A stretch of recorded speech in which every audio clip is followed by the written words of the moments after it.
नमस्कार, मैं अभय कुमार, इतिहास विभाग, डीएवी स्नातकोत्तर महाविद्यालय सिवान। आज हम लोग पीजी सेकंड सेमेस्टर के अंतर्गत चीन का पुनर्निर्माण और सन यात-सेन की भूमिका पर बात करेंगे। इसके पहले हम लोगों ने चीन के पुनर्निर्माण के तहत 1911 की चीनी क्रांति और सन यात-सेन की भूमिका पर बात की थी। आज हम लोग चीन की क्रांति यानी 1911 में चीन की क्रांति के पश्चात सन यात-सेन की क्या भूमिका रही है चीन के पुनर्निर्माण में यानी रिकंस्ट्रक्शन ऑफ चाइना अंडर सन यात-सेन, इस पर बातचीत करेंगे। जैसा कि हम लोग ने देखा था कि चीन की क्रांति के बाद 12 फरवरी 1912 को जो दो पक्ष संघर्षरत थे यानी मंचू राजवंश और उसके समर्थक युआन शिकाई और सन यात-सेन, यहाँ एक समझौता होता है 12 फरवरी 1922 को, जिसमें मंचू सम्राट ने राजगद्दी छोड़ने का निश्चय लिया तथा युआन शिकाई को लोकतंत्र की स्थापना करने का अधिकार दिया गया और उसने वादा किया कि मैं लोकतंत्र की स्थापना चीन में करूंगा। और इसके साथ ही डॉक्टर सन यात-सेन जो नानकिंग सरकार के अध्यक्ष थे, उन्होंने अपने पद से त्यागपत्र दिया। यही समझौते के तहत चीन में राजतंत्र की समाप्ति होती है, मंचू राजवंश समाप्त होता है तथा गणतंत्र का मार्ग प्रशस्त होता है। लेकिन इसके पश्चात हम देखते हैं कि सन यात-सेन के द्वारा नानकिंग सरकार के अध्यक्ष पद को छोड़ भले ही दिया गया, लेकिन देश में एकता स्थापित न हो सकी, क्योंकि युआन शिकाई पुनः मंचू राजाओं की तरह एक निरंकुश और अपना अधिनायकवादी शासन स्थापित करना चाहता था और उसके मार्ग में सन यात-सेन के द्वारा स्थापित कोमिंतांग दल सबसे बड़ा विरोधी दल था। युआन शिकाई चाहता था कि इस दल का पूरी तरह से चीन में खात्मा हो जाए।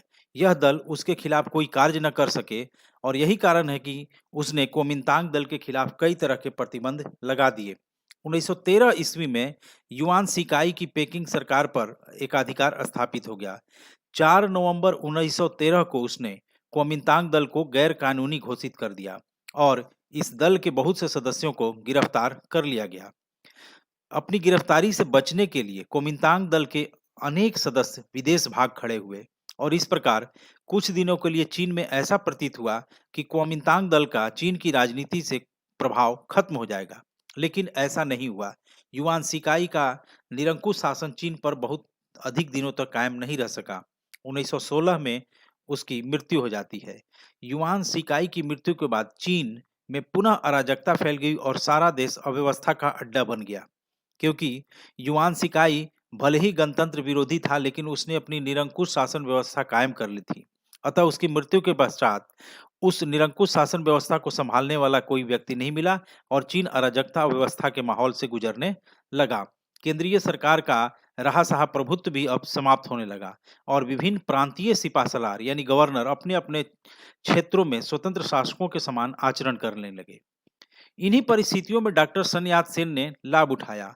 उन्होंने साउथ चाइना यानी दक्षिण चीन में पुनः अपनी शक्ति की स्थापना की और कैंटन जो दक्षिणी चीन का एक प्रसिद्ध नगर था, वहां अपनी राजधानी बनाकर कोमिंतांग दल की सरकार का गठन किया। 1916 ईस्वी से कोमिंतांग दल का पुनः उत्कर्ष प्रारंभ होता है। यद्यपि युआन शिकाई ने कोमिंतांग दल को गैरकानूनी घोषित कर दिया था, लेकिन पेकिंग सरकार के मतभेद और प्रांतीय शासकों के विरोधी रूप से लाभ उठाकर इस दल ने फिर से अपनी शक्ति प्राप्त करनी शुरू कर दी और जैसा कि हमने पहले कहा कि दक्षिण चाइना में अलग अलग कई एक प्रदेशों ने सन यात-सेन और कोमिंतांग दल का साथ देना तय कर लिया। कैंटीन सरकार ने दावा किया कि चीन की वही असली सरकार है, यद्यपि इस समय तक उसका आधिपत्य सिर्फ साउथ चाइना के ही इलाकों पर था। 1921 ईस्वी में डॉक्टर सन यात-सेन को कैंटीन की सरकार का राष्ट्रपति निर्वाचित घोषित किया गया। 1921 ईस्वी के पश्चात सन यात-सेन के नेतृत्व में कोमिंतांग दल की बड़ी प्रगति हुई। प्रारंभ में कोमिंतांग दल को जनता का लोकप्रिय समर्थन प्राप्त नहीं था। इस संगठन का आधार डॉक्टर सन यात-सेन के प्रति व्यक्तिगत वफादारी थी। डॉक्टर सन यात-सेन ने यह अनुभव किया कि पार्टी की सफलता के लिए जनता का अधिकाधिक समर्थन परम आवश्यक है और व्यक्तिगत वफादारी के प्रति विचारधाराओं के प्रति वफादारी होना परम आवश्यक है। अतः उन्होंने कुओमिंतान दल के पुनर्गठन और उसके वैचारिक आधार पर कार्य करना प्रारंभ किया।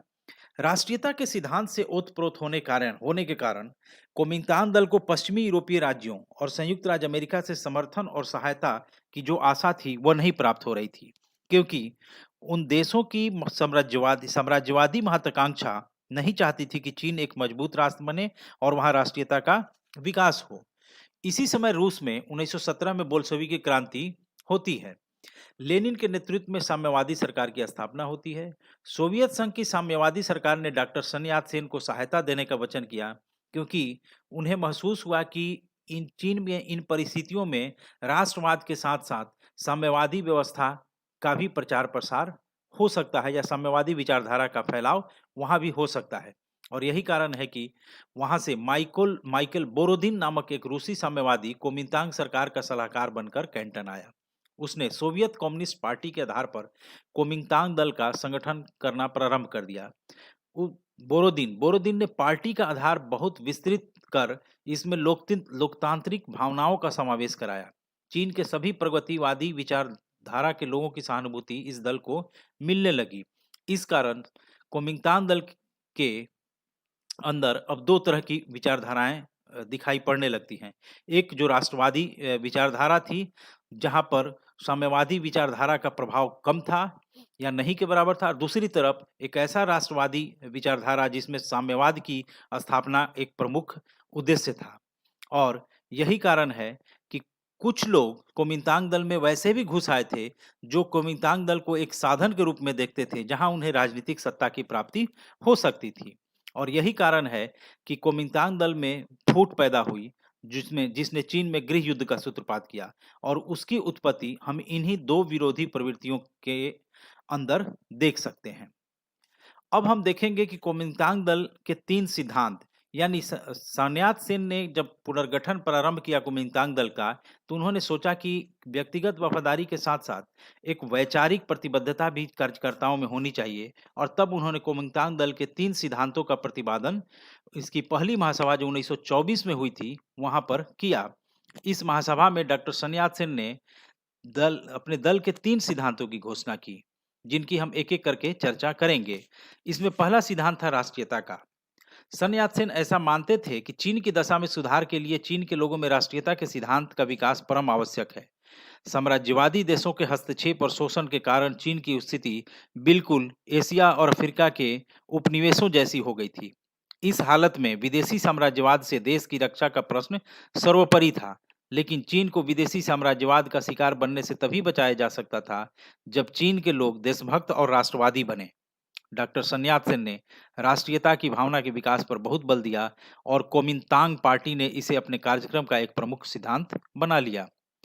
कुओमिंतान दल का दूसरा प्रमुख नारा था या सिद्धांत था लोकतंत्र।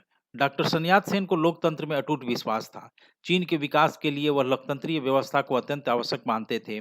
इसी उद्देश्य से उन्होंने मंचू राजवंश का अंत करने का निश्चय किया और जिसमें उन्हें सफलता भी मिली।